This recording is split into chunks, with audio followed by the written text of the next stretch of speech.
Hello guys, welcome back to my YouTube channel.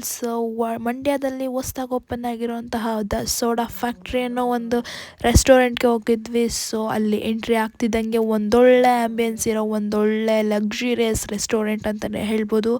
So ಸೂಪರಾಗಿತ್ತು experience ಮಾತ್ರ. So starters ಎಲ್ಲ ಮಸ್ಟ್ರೆ ಅಂತ ಹೇಳ್ತೀನಿ. ಸೂಪರಾಗಿರೋವಂತಹ ಒಳ್ಳೆ ವೆಜ್ ಆ್ಯಂಡ್ ನಾನ್ ವೆಜ್ ಊಟನ ನಿಮಗೆ ಪ್ರೊವೈಡ್ ಮಾಡ್ತಾ ಇದ್ದಾರೆ. ಸೊ ನಿಮ್ಮ ಗಂಟ್ಲು ಪೂರ್ತಿ ಕುಡಿಯೋಷ್ಟು ಎಣ್ಣೆ ಕೂಡ ಕೊಡ್ತಾರೆ, ಬಟ್ ದುಡ್ಡು ಕೊಡಬೇಕು ಗಾಯ್ಸ್. ಸೊ ಈ ವಿಡಿಯೋ ನಿಮಗೆ ಇಷ್ಟ ಆಗಿದ್ರೆ ಲೈಕ್ ಮಾಡಿ, ಶೇರ್ ಮಾಡಿ, ಕಮೆಂಟ್ ಮಾಡಿ ಅಂತ ಹೇಳ್ತಾ ಸಬ್ಸ್ಕ್ರೈಬ್ ಮೈ ಚಾನಲ್.